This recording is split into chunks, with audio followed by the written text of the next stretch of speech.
Hey everybody out there in video land, Thomas Armstead here, doing something new. As many of you know, I'm really into philosophy. I think it is so liberating, and I studied philosophy in high school. Only in France do they teach philosophy in high school. I wasn't in school in France, but I went to a boarding school in Massachusetts where we had a philosophy class. Then I studied a little in college, got away from philosophy for over 20 years, and now as an adult I can look back and really appreciate a lot of the concepts, because you can understand it academically when you're a teenager or in your 20s, but it's not until you've lived some life that the concepts in philosophy really start to resonate and you understand and actually use in your life. Thomas Armstead'S Philosophy Club, we have it up on LinkedIn. I want to get it across social for those interested in philosophy, opening their mind. I say there's two things every day outside of like God and family that I really need and enjoy. That's a little bit of philosophy and a little bit of classical music or some music. Big fan of late 60s, 70s, and 80s R&B, soul, and rap from the very beginning, Jams in the Park, all the way up to about 1995. And I write music myself and lyrics. And so today's question is the first question. Socrates went around asking people, what is freedom? And what does this mean? And what does that mean?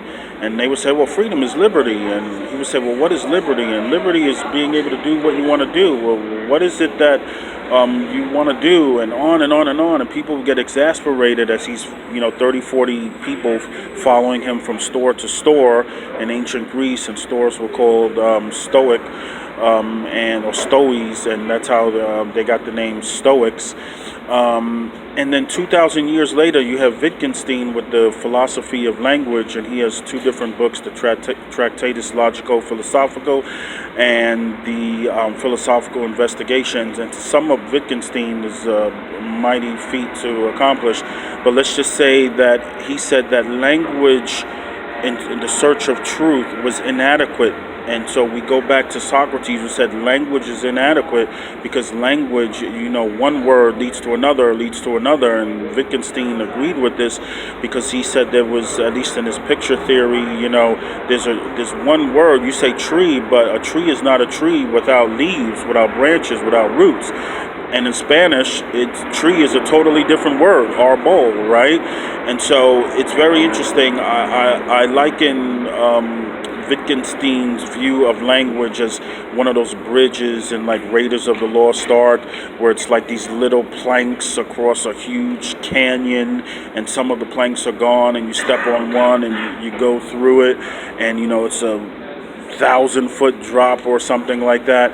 And the question is there any philosophy necessary after Socrates if we have Wittgenstein saying that all language will fail us? Is it possible to understand Kant?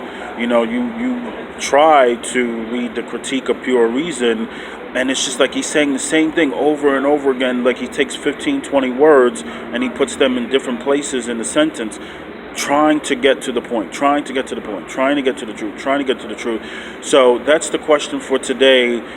Is any philosophy necessary after Socrates, who said that the truth was unknowable because you have to keep finding out more and more what is the truth? And when asked what is the answer, Socrates would say, I don't know.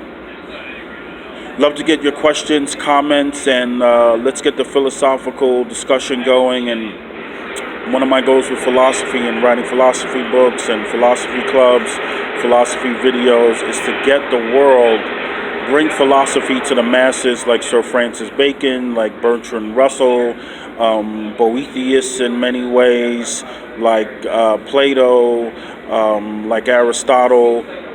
And I may not or ever develop any new philosophies, although I want to apply philosophical thinking to things that they haven't been applied to, like Schopenhauer, the philosophy of music. No one's updated that, right?